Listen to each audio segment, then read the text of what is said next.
MG is leaving India. जी हां, market से एक बहुत बड़ी न्यूज निकल कर आती है। अगर आप MG की कोई कार परचेस करने का प्लान कर रहे थे या फिर आप इस मोटर इंडस्ट्री में इंटरेस्ट रखते हैं, this video is for you. MG जो कि एक कार मैन्युफैक्चरिंग कंपनी है, जो कि अब बेस्ड आउट ऑफ चाइना है, which is owned by the SAIC group in China. The company is planning to sell its Indian business and leave India. कुल मिलाकर बात ऐसी है कि MG मोटर्स ने अपनी पहली गाड़ी इंडिया में 2019 बहुत ही रिसेंटली लॉन्च करी थी और अब तक MG काफी अच्छी ग्रोथ से इंडिया में ग्रो कर रही थी। इंडिया के कस्टमर्स को MG की गाड़ियां काफी पसंद आई। The quality was also good, the service was also good. In fact MG ने जो अपनी गाड़ियों की प्राइसिंग करी, जो प्राइस पोजीशन रखी इंडिया के कस्टमर्स के लिए, वो कस्टमर्स को भी काफी पसंद आई।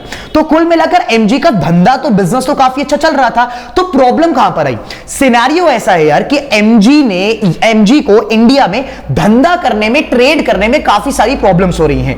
As per the filings, as per the regulatory authorities, MG को काफी टाइम से इंडिया के मार्केट के लिए, अपने इंडिया के बिजनेस के लिए फंडिंग उठानी थी, कैपिटल उठानी थी।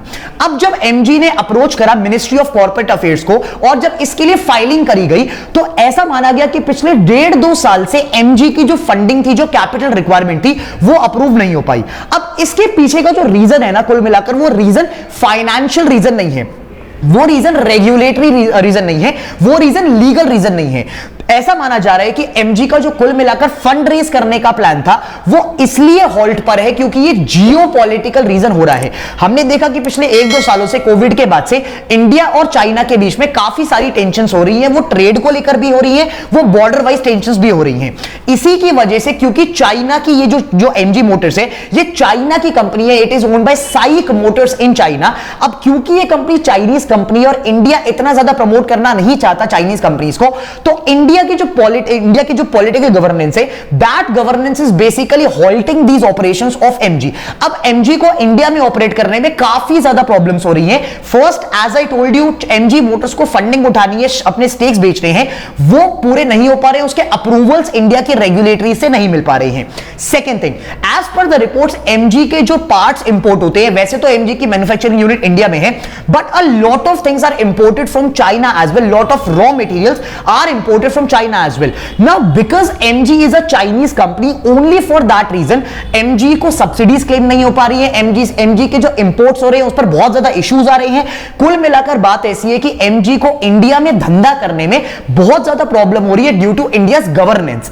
अब इसकी वजह से एक रिपोर्ट सामने आती है कि MG अपना इंडिया का बिजनेस, MG कंपनी नहीं, MG का जो इंडिया का धंधा है, चाइना में तो बिजनेस है ही MG का, और भी कंट्रीज में है, जो MD की सब्सिडियरी कंपनी है इंडिया में, जो इंडिया का धंधा है, वो MG किसी और को बेचने वाला है और MG की जो पेरेंट कंपनी है वो इंडिया के धंधे से एग्जिट कर जाएगी। कुल मिलाकर का मतलब यह है कि MG ब्रांड तो रहेगा, बट उसकी ओनरशिप इंडिया में बदल जाएगी। वो साइक मोटर्स का ओन्ड ना होकर किसी और के पास वो ब्रांड चला जाएगा। अब बहुत बढ़िया मुद्दे की बात यहां पर एक ये निकल कर आती है कि MG जिन लोगों से टच में है अपने स्टेक्स को बेचने के लिए, अपने इंडिया के धंधे को बेचने के लिए, उसमें से 2 बड़े नाम हैं, एक hero group and the second one is Mukesh Ambani, the Reliance group. का मतलब यह कि आने वाले टाइम में हम शायद से ये देखने वाले हैं कि रिलायंस फाइनली एक मोटर इंडस्ट्री में अपने को एंट्री लेने वाला है और हमें बहुत जल्दी रिलायंस ओन्ड MG भी दिखने वाली है मार्केट में। कुल मिलाकर बात यह है यार कि रिलायंस, जो कि अब तक इंडियन कार इंडस्ट्री में नहीं था, बाकी जो कॉम्पिटिटर्स थे all of them are in the Indian car industry. For example Tatas, भाई साहब बहुत क्लोज कॉम्पिटिटर रिलायंस के, वो ऑलरेडी मोटर इंडस्ट्री में ऑपरेट कर रहे हैं सालों से, बट रिलायंस अभी तक मोटर इंडस्ट्री में नहीं आया था, कार इंडस्ट्री में नहीं आया था। बट हो सकता है कि MG के साथ अब फाइनली रिलायंस अपने को एंटर करे इंडिया के कार मार्केट में। Now I have a major opinion on this entire thing.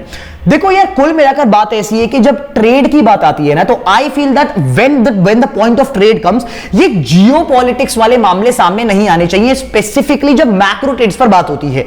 आप पॉइंट समझो मेरा, अगर इंडिया के जो बेस्ट कंपनीज है, बिगेस्ट सॉफ्टवेयर कंपनीज है, for example Infosys, for example Wipro, for example TCS, अगर गवर्नमेंट ऑफ चाइना भी उन पर बैन लगा दे या उन पर रेस्ट्रिक्शन लगा दे कि चाइना में ऐसी कंपनीज को ऑपरेट नहीं करने दिया जाएगा, आसानी से नहीं करने दिया जाएगा, तो उससे इंडिया की जीडीपी पर, इन कंपनीज पर काफी बड़ा हिट पड़ेगा, इन कंपनीज के रेवेन्यूज पर काफी बड़ा हिट पड़ेगा।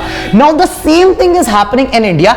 Indian government is basically trying to manipulate MG's business in India due to its regulatory affairs, regulatory authorities. अब ये इसका रिजल्ट क्या होगा आने वाले टाइम में? क्या एमजी वाकई में इंडिया का अपना बिजनेस क्विट करके किसी और को बेच देगी? और अगर ये होता है तो चाइना का फिर इसके ऊपर बाद में रिएक्शन क्या होगा? क्या चाइना भी यही चीज करना स्टार्ट कर देगी इंडियन कंपनीज के साथ, उनके साथ जो चाइना में ऑपरेट कर रही हैं? ये देखने वाली बात होगी। Now what is your take on this entire thing? क्या आपको लगता है कि एमजी की जो ओनरशिप है वो बदलनी चाहिए? साइक मोटर से हटके कोई इंडियन बिजनेसमैन, कोई Indian empire, for example Mukesh Ambani के पास जानी चाहिए? अगर एमजी मुकेश अंबानी के पास जाती है, रिलायंस ग्रुप के पास जाती है, व्हाट इज योर ओपिनियन कि क्या एमजी बेटर हो पाएगी या फिर एमजी की सर्विसेज वर्स हो जाएंगी? Do comment and let me know.